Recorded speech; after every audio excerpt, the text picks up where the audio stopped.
PT is one of the best slices of video game horror you're ever likely to find. It is not a lengthy experience, nor some might argue is it a particularly varied one gameplay-wise, and yet it still manages to get under your skin in a way few other titles, or indeed playable teasers, have managed. Honestly, I even found making this video pretty tough, as despite having played the game many times over the years, I still find it extremely harrowing, the best endorsement for a horror title I can give. Describing it in its simplest form, PT is about a man and an L-shaped hallway. An L-shaped hallway which, it must be noted, was graphically stunning back when we first got our hands on the game in 2014. You walk forward, you turn right, you continue walking forward, before you finally plod down a short flight of stairs, open a door, and find yourself right back where you started. But it's so much more than that. At first glance, the phrase which might spring to mind when watching events play out is going round in circles. However, that is certainly not the case. Each loop of PT's hallway is less a frightening round trip and more akin to a spiral into madness. Indeed, you're left with no other option than to walk downstairs in order to progress, to descend deeper into a rapidly intensifying nightmare. Things begin innocuously enough. You wake up in a dark, nondescript room, leave and find yourself in a very average-looking hallway. There are one or two details your attention might be drawn to immediately, that it's 1 minute prior to midnight and that a family with a penchant for popping pills and guzzling alcohol lives, or lived, in the house, but it's the voice coming from a nearby radio which is perhaps the most alluring.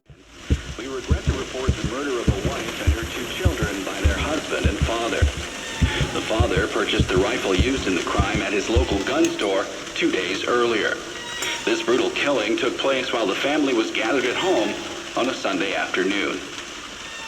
The day of the crime, the father went to the trunk of his car, retrieved the rifle, and shot his wife as she was cleaning up the kitchen after lunch. When his 10-year-old son came to investigate the commotion, the father shot him too. His 6-year-old daughter had the good sense to hide in the bathroom, but reports suggest he lured her out by telling her it was just a game. The girl was found shot once in the chest from point-blank range. The mother, who he shot in the stomach, was pregnant at the time. Police arriving on scene after neighbors called 911 found the father in his car listening to the radio. Several days before the murders, neighbors say they heard the father repeating a sequence of numbers in a loud voice. They said it was like he was chanting some strange spell. There was another family shot to death in the same state last month, and in December last year, a man used a rifle and meat cleaver to murder his entire family. In each case, the perpetrators were fathers. State police say this string of domestic homicides appears unrelated, though it could be part of a larger trend such as employment, child care, and other social issues facing the average family. By the by, the radio being used in this manner is a great way of including a Silent Hill staple in the game. Considering you're mere moments in, this quite straightforward piece of exposition gives you a surprising amount of insight into the circumstances you quite possibly find yourself in. It is the rich tapestry which adds colour to what is ostensibly a run-of-the-mill environment and informs everything moving forwards, or downwards as the case may be. PT's hallway is so effective because it takes the concept I think allows horror as a genre to shine brightest, that of the familiar becoming decidedly unfamiliar, and executes on it in the most concentrated manner possible. Horror games often attempt to do similar but on a grander scale, the Spencer Mansion in Resident Evil or the town of Silent Hill being great examples, but here anything close to resembling fat has been trimmed away, leaving only that used to traumatize. A hallway is also primarily a transitionary space used to move between more permanent destinations, but you never really arrive at one during your time with the game. Being in a house should help lend a sense of being grounded. It's a structure which allows people to put down roots after all, but because you're stuck in the in-between, you feel like you're in a perpetual state of limbo. This conflict between the ideas of house and hallway, two things which traditionally complement each other, gives rise to a deep-rooted sense of unease. Layered on top of the claustrophobic atmosphere are the events you experience as you progress further, events designed to confuse and disturb as you slip into what could be described as an oppressive fever dream. They're small enough at first, starting with the aforementioned radio message or banging on a door accompanied by unnerving noises.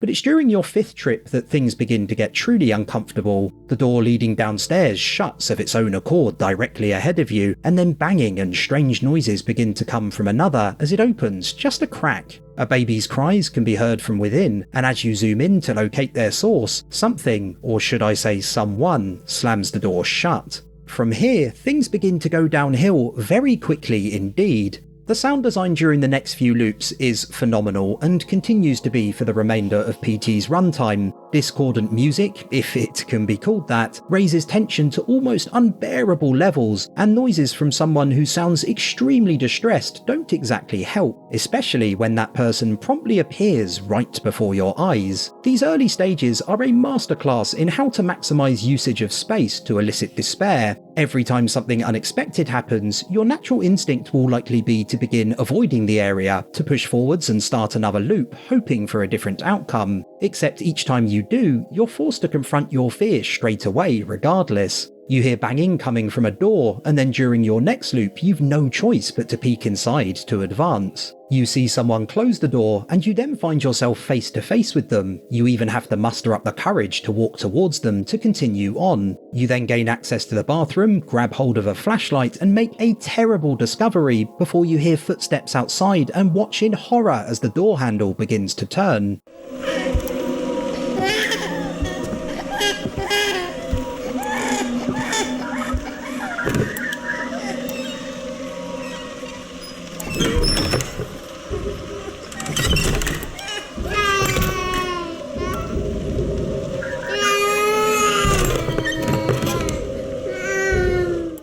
Before you again have to venture back into the hallway, unsure as to whether the person who was trying to get to you is still there. Moving forwards then is not a fun time, but neither, however, is retracing your steps. In fact, during the loop after visiting the bathroom, the radio tricks you, making it abundantly clear that looking behind you might not be the wisest decision from this point onwards.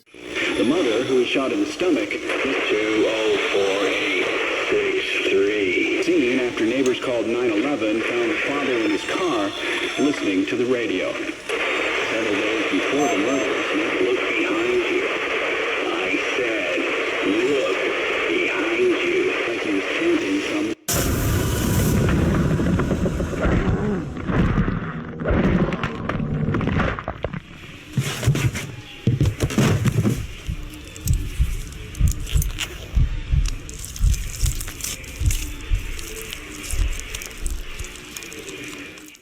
Again, similar to the ideas of house and hallway conflicting rather than complementing each other, the simple concepts of forwards and backwards are now placed in direct opposition. Previously, if you were too frightened to progress, there was still a safe option to turn around and move to a safe distance, albeit temporarily. Doing so now, it seems, might also pose a bit of a problem, and so suddenly you're stuck between a rock and a hard place, terrified of walking forwards and scared of turning back.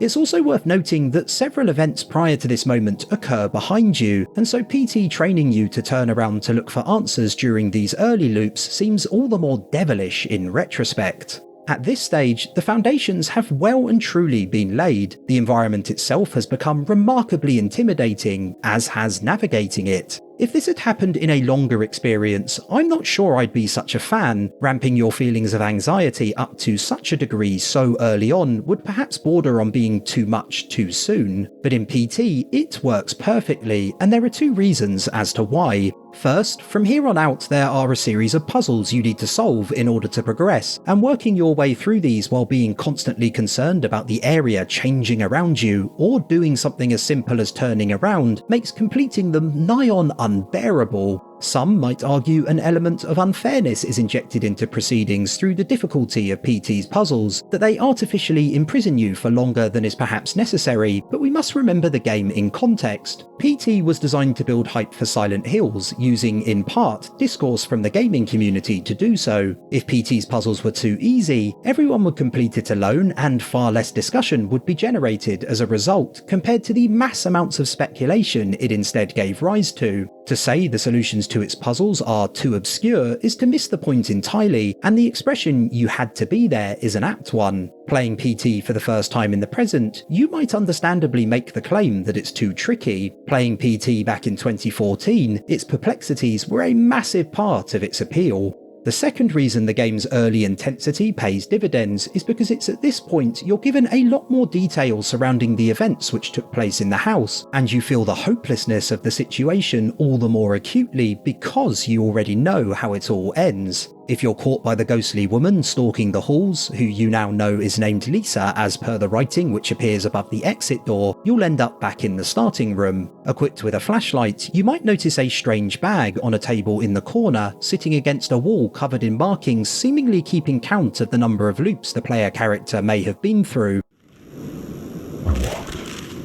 I could do nothing but walk. And then I saw me, walking in front of myself. But it wasn't really me. Watch out. The gap in the door. It's a separate reality. The only me is me. Are you sure the only you is you? Personally, I think the bag speaks to the idea of possession or losing control of one's actions. You also have to gouge out the eye of the woman in the picture next to the radio, note the husband giving the thumbs up as opposed to earlier, and I think it's reasonable to assume that this is you reliving what you did to Lisa previously. In addition, you might also spot Lisa looking down on you, and you have to complete the sentence "I can hear them calling to me from hell" by transferring letters from one wall to another, which again suggests the player character was possessed, much like the aforementioned message above the exit doorway which reads "Forgive me, Lisa, there's a monster inside of me." You also run across a fridge hanging above you dripping with blood, and this is the only thing in PT I found difficult to reconcile with everything else. Do let me know what you think. Finally, before we reach what I consider to be PT's climax, you also hear a demonic-sounding Swedish voice speaking over the radio. Note the numerical sequence once again being repeated. Mycket snart öppnas portarna till den dimension. 204863.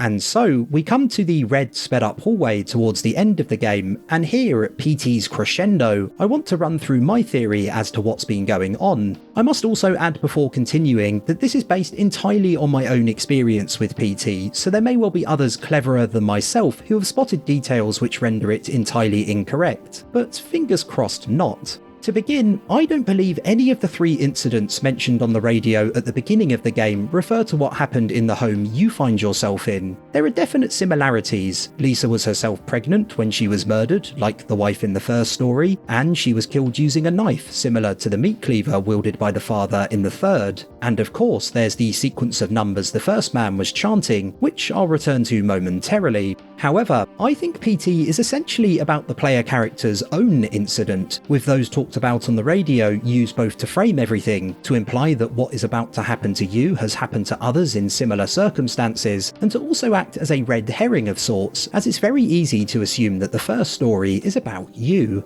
The player character is essentially reliving and being punished for what they did. Slowly, you're given more and more context around the events the character you play as was a part of, beginning with more visceral reminders such as Lisa's bloody corpse appearing multiple times, or the discovery of the unborn child in the sink. The build-up to PT's climax begins as you start to solve puzzles midway into the experience and come to understand that you were clearly possessed by something or someone, a concept made all the more believable by the fact that at times you can be possessed by Lisa. Speeding around the hallway bathed in red light as what looks like eyes watch you from photo frames signifies your character reaching breaking point, being consumed by anger and paranoia before committing the horrors you're forced to listen to through a peephole.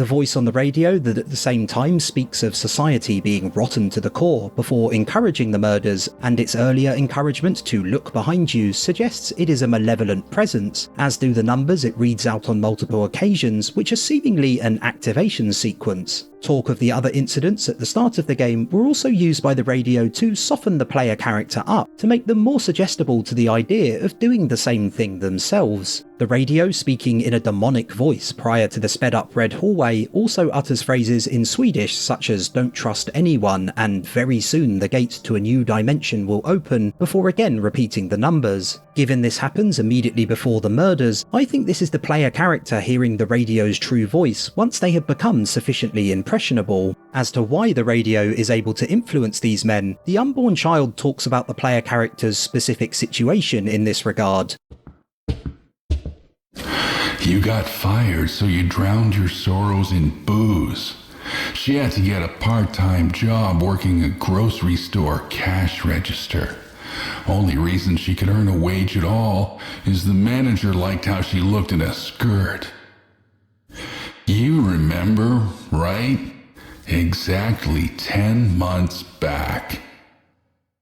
Of particular note is the time period mentioned, exactly 10 months back, the implication being that there may have been an affair or maybe even a sexual assault, or that the player character certainly thought there had been, hence their focus on removing the baby they perhaps believed wasn't theirs from Lisa. It seems whatever force is behind everything preys on men who feel emasculated or perhaps even disenfranchised, using their already weakened disposition to get them to commit horrendous crimes. Once the deed has been done and you enter a new loop, you hear the numbers being uttered again.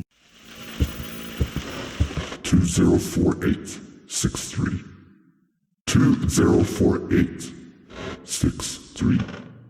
Before the game glitches out and resets. This, I think, represents whatever spell the player character was under being broken. They had been deactivated, so to speak, and they are then left to endlessly wander the hallway while being hunted by Lisa, forever haunted by the realization of what they've done. Notice that from this point onwards, you hear no more voices, nor does the radio speak again. To finally end the nightmare, you need to complete a series of actions to trigger 3 baby laughs before picking up a phone to conclude the experience. Especially back in 2014, this was even more of an enigma than the earlier puzzles, with countless theories being floated as to what you actually needed to do. There are hints given in the form of photo fragments. For example, one mentions whispering your name, referring to saying Jack down the microphone, and another uses the line "body was trembling," which presumably alludes to the controller vibrating when you're following the steps correctly. Whichever method you use, once you answer the phone, you'll be met with this short message.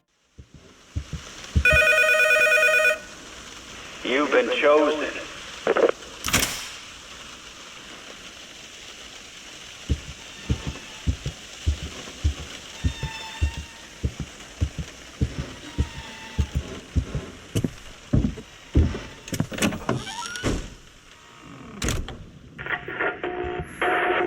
Dad was such a drag. Every day he'd eat the same kind of food, dress the same, sit in front of the same kind of games. Yeah, he was just that kind of guy. But then one day he goes and kills us all. He couldn't even be original about the way he did it. I'm not complaining. I was dying of boredom anyway. But guess what?